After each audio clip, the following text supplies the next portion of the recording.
नमस्कार बालमित्रांनो, कसे आहात? आता थंडी जरा कमी झालेली आहे. त्यामुळे आता उन्हाळा सुरू होईल. मग टोप्या बाहेर काढायच्या. टोपी घालून जायचं उन्हात बरं का. आज आपला शनिवार, गोष्टीचा वार. मुलांनो, 12 जानेवारीला युवा दिन होता की नाही? युवा दिन म्हणजे विवेकानंदांची जयंती साजरी करतात युवा दिनाला. मुलांनो, विवेकानंदांचीच मी गोष्ट सांगणार आहे बर का. आणि विवेकानंदांच्या 2 गोष्टी मी तुम्हाला सांगणार आहे आज. विवेकानंदांचं बालपण आणि विवेकानंदांची एकाग्रता. आता मी विवेकानंदांचं बालपण सांगते. गोष्टीचं नाव आहे विवेकानंदांचं बालपण. मुलांनो, विवेकानंद लहान होते की नाही, तेव्हा त्यांचे वडील की नाही वकील होते बर का. आणि त्यांची आई भुवनेश्वरी ही फार देवभक्त होती. आणि मग ते काय लहान विवेकानंद होते ना, तेव्हा त्यांना घेऊन जायची ती आणि मंदिरामध्ये वगैरे बर का. आणि ते पण खूप हुशार होते. त्यांना पण आईमुळे देवाचं वेड होतं. मग ते की नाही एक दिवस कीर्तनाला गेले बर का. कीर्तनाला गेले आई बरोबर. आणि कीर्तनकाराने हनुमंताचं कीर्तन सांगितलं. त्यामुळे हनुमंत तर आवडतच होते विवेकानंदांना. तर हनुमंतांचं कीर्तन ऐकल्यावर त्यांना खूप आनंद झाला. आणि मग ते गेले बर का कीर्तनकाराकडे कीर्तन संपल्यावर. आणि कीर्तनकाराला म्हटले की हनुमंताला केळ खूप आवडते की नाही? तर ते म्हटले हो. मग हनुमंताला जर केळं दिलं तर तो आपल्याला भेटायला येतो ना. तर ते कीर्तनकार हसले. पण आता लहानग्या विवेकानंदाला काय म्हणणार ते, म्हणून ते हो म्हटले. विवेकानंदांचं नाव काय होतं? नरेंद्र होतं बर का. पण मोठे झाल्यावर त्यांचं नाव विवेकानंद पडले. आणि ते लहानपणी नरेंद्र होते की नाही, मग नरेंद्र म्हणत होते त्यांना.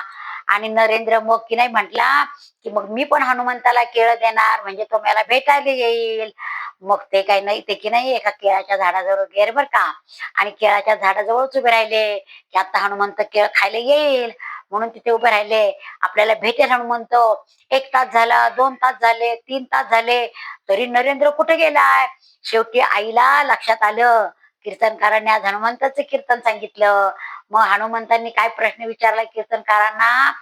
केळ खातो का हनुमंत? आवडतं ना केळाला, केळ आवडतं ना हनुमंताला?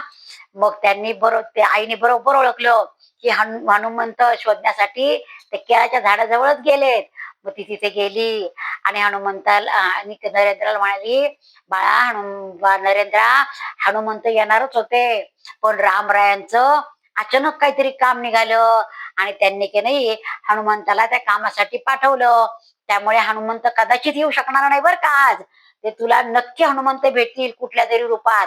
पण आता ते त्यांच्या रामाच्या कामासाठी गेलेत. मग छोट्या नरेंद्राला ते पटलं आणि मग ते तिथून बाजूला झाले, आई बरोबर ते घरी गेले. अशी लहान मुलं अशी सोजवळ असतात बर का.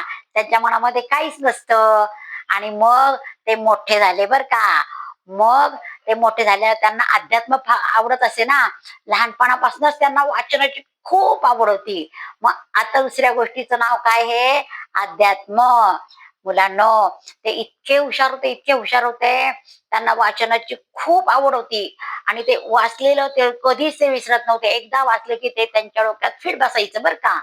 आणि ते रोज ग्रंथालयातनं जाऊन पुस्तक आणायचे आणि लगेच दुसऱ्या दिवशी बदलायला द्यायचे. तर ग्रंथपालाला एक दिवस प्रश्न पडला, हे विवेकानंद पुस्तक घेऊन जातात, वाचतात की नाही काय माहिती, का तसंच आणून ठेवतात. तर मग त्यांनी एकदा त्यांच्या शेजारी जो बसला होता की नाही माणूस, ग्रंथपालांच्या शेजारी, त्यांना विचारलं, ते बघा ते विवेकानंद आलेत, ते वाचतात की नाही पुस्तक काय माहिती, रोजच्या बदलायला येतात. मग ते त्यांनी ऐकलं विवेकानंदांनी आणि ते म्हटले, काय प्रश्न पडलाय तुम्हाला मला सांगा. मग शेवटी ते म्हणाले की अहो, मला असा प्रश्न पडलाय की तुम्ही रोजच्या रोज पुस्तक वाचायला नेता, पण दुसऱ्या दिवशी लगेच आणून देता. तुम्ही वाचता की नाही ते पुस्तक? तर ते म्हटले, मी आज हे पुस्तक घेऊन गेलो होतो, हे घ्या, यातलं तुम्हाला मला काय विचारायचं ते तुम्ही विचारू शकता. मग ग्रंथपालाने त्या पुस्तकातले जवळजवळ 10 प्रश्न विचारले विवेकानंदांना. 10 प्रश्नांची उत्तर त्यांनी बरोबर दिली. आश्चर्यचकित झाले ग्रंथपाल. म्हटले, बापरे, इतकं ज्ञान, इतकं वाचन तुम्हाला कसं काय शक्य झालं?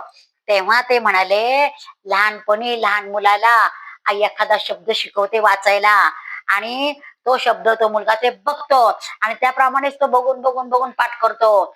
पण मी आता लहान मुलाप्रमाणेच तो एक पान वाचलं की ते बरोबर ध्यानात ठेवायचं. ते लहान बाळ एक शब्द वाचून ध्यानात ठेवते की नाही, मी अख्खं पान वाचून ध्यानात ठेवतो. त्यामुळे माझं पुस्तक लवकर वाचून होतं. तेव्हा ग्रंथपाल खजील झाले आणि त्यांनी खाली मान घातली. पण मुलांनो, विवेकानंद इतके हुशार होते. त्यांच्यासारखी हुशारी आपल्या सर्व मुलांमध्ये असावी. त्यासाठी काय केलं पाहिजे? वाचन. आवडली का गोष्ट? गोष्ट आवडली असल्यास लाईक करा, शेअर करा आणि सबस्क्राईबचं बटन दाबायला विसरायचं नाही.